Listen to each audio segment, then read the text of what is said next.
Maxel, dernier orateur.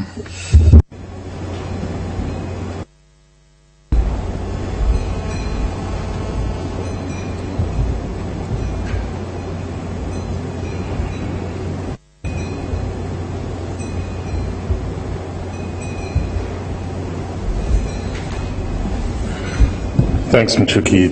Greetings all. Merci Machuki. Bonjour à tous.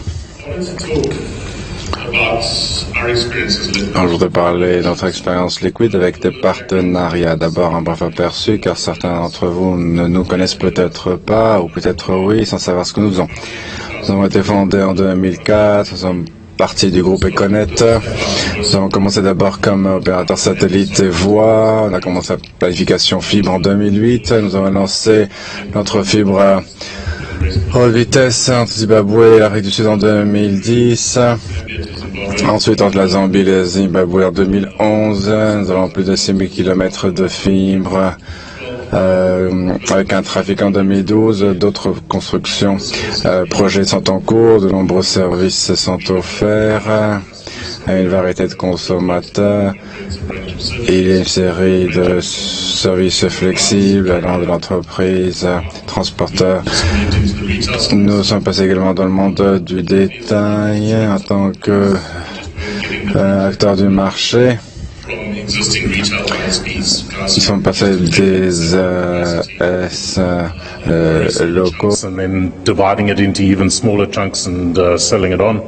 So as a game changer, we've moved into the retail space through an existing retail operation. We acquired the East African telecommunications assets owned by Altec in 2013, most prominently Kenya Data Networks. And we've also acquired some of the assets of Rwandatel earlier this year. That's the network we acquired.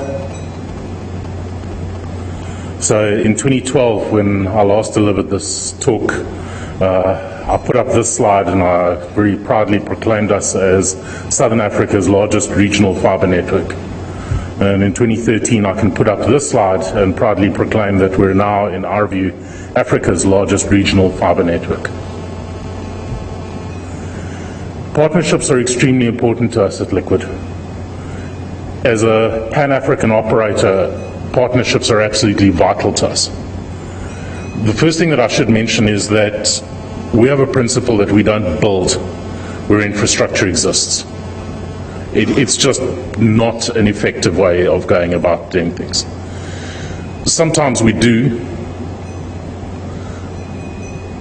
but that's generally where we're being pushed by either price or quality or a combination of price and quality to realize that controlling our own assets would make more sense.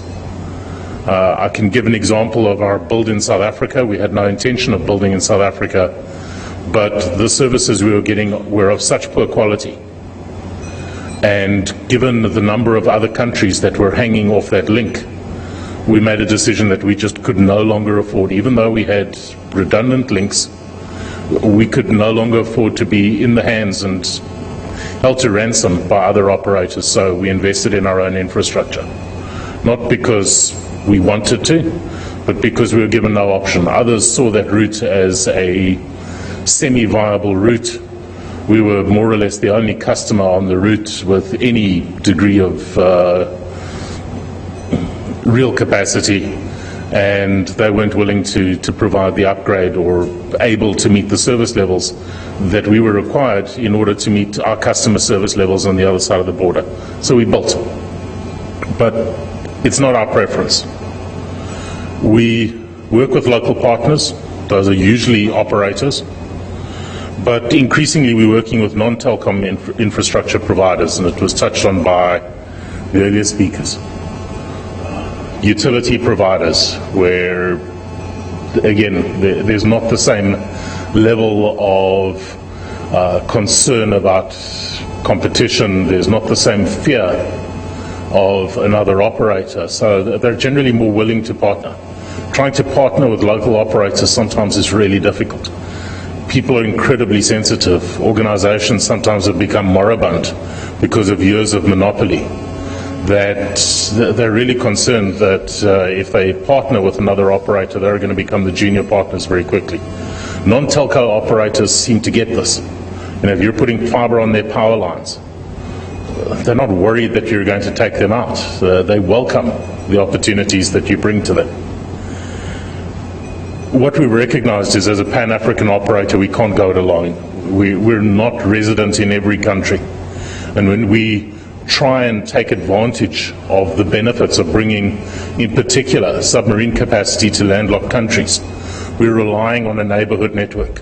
We're relying on connecting contiguous countries. That's one of the strengths of our network, if you think about that map that I've shown, is that we're using a slowly growing network to connect from one country to the neighboring country, not taking individual pockets of connectivity, but rather actually building continuous fiber networks and then adding additional spurs and additional connections to facilitate redundancy.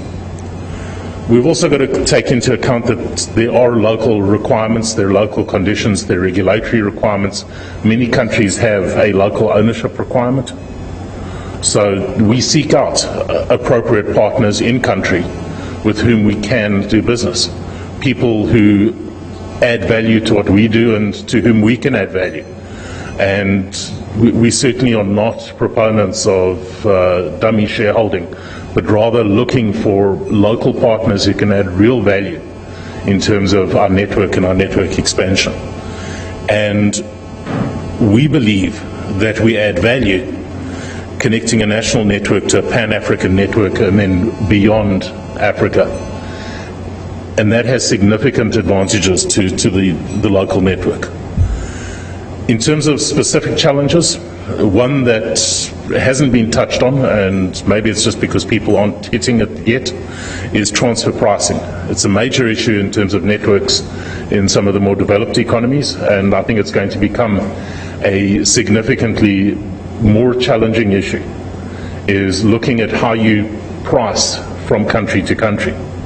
Now, where there's been a completely arm's length relationship, where you simply buy a service at the border and take it on, that may be less of an issue, but where, as in our case, we're providing an end-to-end service, connecting a customer out of Europe through to offices in 5 or 6 African countries, or connecting a head office in one country to branch offices in other African countries, transfer pricing and the tax implications is becoming a significantly more complex and more critical issue as revenue authorities are waking up to some of the complexities involved. The other issue, again, has been touched on, is this question of regulatory dissonance, where regulatory regimes across the continent do not coincide, notwithstanding the regional regulatory associations that exist that are tasked with achieving some regulatory coherence. And I'm not claiming that we now have to have an absolutely equivalent regulatory environment across every country. Of course, people are going to have local differences.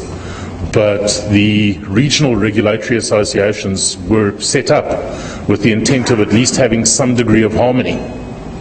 But you're sometimes faced, and it was touched on in the previous panel as well, when you hit the border, you don't know what's going to happen on the other side. On the one side of the border, there's free competition and any operator can cross the border. But on the other side, it's limited to one or a handful of operators who can cross the border. And that regulatory dissonance is not helpful for anybody. And touching on border crossings is another one of our big issues. I raised it last year, and it's been mentioned again today. It still is a massive problem. Now, where we've managed to cross borders, it gives us a competitive advantage. And unfortunately, it's a competitive advantage I prefer us not to have. I really wish that our services were judged on the quality of service that we offer, rather than the fact that we're the only ones who's managed to get that right and to get that border crossing right. If border crossings were made easier, then more people could compete, and it would be the quality of service and the value adds that operators bring that would really differentiate us from each other rather than the fact that we managed to cross and nobody else has. Some of the advantages that running a Pan-African network, that working in partnership across multiple countries brings. Firstly, the ability to leverage group buying power. We know what equipment costs, we know what construction costs are. Factoring in some of the local issues, we believe we have a very good handle on costing across the continent. We know when a supplier is giving you good pricing, and we also generally have the ability to go back to head office because we're a global account, not a national account. We have the ability to escalate to head office and actually get real discounted pricing. We have an MPLS-enabled network, and it's a fully MPLS-enabled, so we're able to provide VPN services across our network to customers to actually meet customer requirements in terms of capacity, quality of service, and what we're increasingly trying to do is avoid this half-circuit mentality, the single-circuit mentality, that in order to upgrade your service, you need to go from one E1 to two E1s, or one STM1 to two STM1s. Now, that's old-style telco thinking. With an MPLS network, you're actually able to start cranking the dial. You're actually starting to adjust bandwidth dynamically to meet your customers' requirements. And yes, it means that sometimes we sell, or our sales are impacted, but we'd rather have happy customers that we can continue to sell to and continue to upgrade, rather than putting them down a traditional telco path where we sell them one STM1 and the next option is buy another STM1. We'd rather have a variable bandwidth model where we can actually dial that up. We add value, we believe, in terms of our services like voice, IP transit, content hosting, the actual content delivery in due course, we're hoping. And we're of the view that the local operator should not just be a B-end provider. We don't like to be a B-end provider. Wherever we operate, we don't like to be a B-end provider. We actually like to be a full-service provider to our customers. And by building a Pan-African network, partnering with local operators, we believe that we're actually able to get out of that B-end mentality where the customer is owned by an offshore operator and we're simply providing a B-end, a last mile connection in country on behalf of that international operator. Ideally, in a world without borders, it becomes possible to build a network with a single administrative domain under a single ASN. Pricing comes down, finger pointing evaporates, one supplier, one contract, SLA, single point of contact. Regulatory issues, while we may have to deal with them, are not a concern for the end user or the consumer, with a single entity managing the service. And as much as we mainly look at partnering with other operators, we also understand that partners don't have to be operators. And this is an example of a very good partnership that we developed with a supplier. We were looking at pushing really long hops and working with a supplier using DWDM spans with no active repeaters. Because of the power issues that we experience in a lot of African countries, the issues about putting down repeaters in the middle of nowhere. We've worked with a supplier. We've been able to demonstrate up to 430 kilometer hops using ultra low loss fiber and some tweaks on the DWDM and equipment. At the moment, that's being used to deploy a 310 kilometer single span on existing fiber, with many other long spans planned and under construction. And that's supporting multiple wavelengths with upgrade paths, decreasing OPEX, and removing possible points of failure. And our supplier won an award for that. Let me leave it there, except just to leave a thought in your minds, and that is, the internet has changed the way that we do a lot of business. Whether it's retail, delivery of services, delivery of content, the internet has been a game changer. And one of the reasons is because of the way the underlying internet infrastructure and architecture works. But unfortunately, in terms of building the pipes and rolling out the pipes over which internet access is supplied, we're still very stuck in a traditional telco model. And our view is the same partnerships that have enabled the internet, the same peering type relationships, the same exchange of data, the same sharing of customers that has led to the growth of the internet also needs to come in on the infrastructure level to enable that growth to continue beyond where we're stuck at the moment. Thank you.